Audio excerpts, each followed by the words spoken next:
Hello बच्चों, कैसे हैं आप सभी लोग। आई होप सभी बहुत अच्छे होंगे। आज की कहानी का शीर्षक है मोमो बंदर की कहानी। एक हरे भरे जंगल में एक छोटा सा चालाक बंदर रहता था जिसका नाम मोमो था।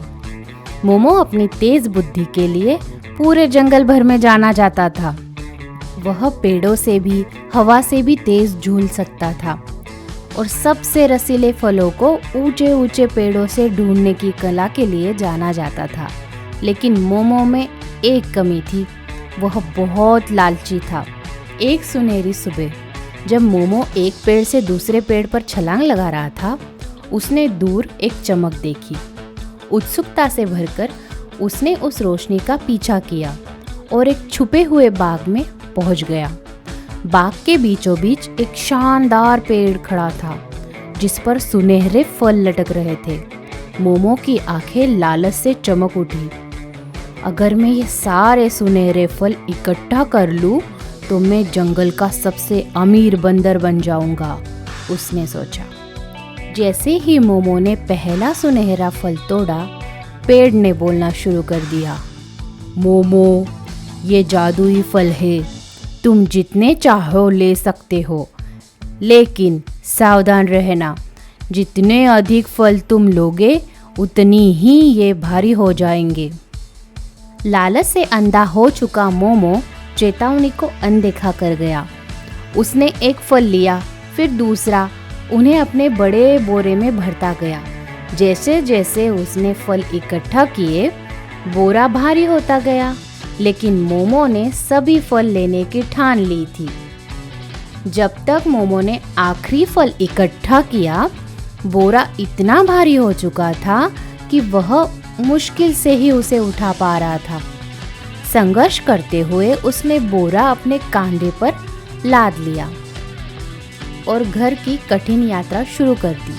हर कदम एक चुनौती बन गया और जल्द ही मोमो की पीठ में दर्द होने लग गया और उसके पैर कांपने लग गए। यात्रा के बीच में ही मोमो और आगे ही नहीं चल पा रहा था। थकान से चूर होकर वह सुनहरे फलों के बोझ तले गिर पड़ा। वही लेटे लेटे उसे सुनहरे पेड़ के शब्द याद आने लग गए। उसे एहसास हुआ कि उसके लालच ने उसे इस स्थिति में लाके पहुंचा दिया है। उसने जितना ज़रूरत था उससे कई ज़्यादा ले लिया था और उसका खामियाजा भुगतना पड़ रहा था। तभी मोमो के दोस्त तेंदुआ और खरगोश जो उसे ढूंढ रहे थे वहां आ पहुंचे। उसकी हालत देखकर वे तुरंत उसकी मदद करने लग गए। तेंदुआ ने बोरा उठा लिया और खरगोश उसे कुछ फल छोड़ने के लिए प्रोत्साहित कर रहा था। मोमो का मन नहीं था, लेकिन उसने सारे फल छोड़ दिए, सिर्फ एक फल उसके पास रखा। बोझ हल्का होते ही मोमो और उसके दोस्त जंगल वापस पहुंच गए। मोमो ने दोनों का धन्यवाद किया और उस दिन से मोमो ने संयम और उदारता का मूल्य समझा और साथ ही अपनी चतुराई के साथ साथ बुद्धिमत्ता का भी महत्व जानने लग गया और ज़्यादा लालच करना उसने उस दिन से छोड़ दिया।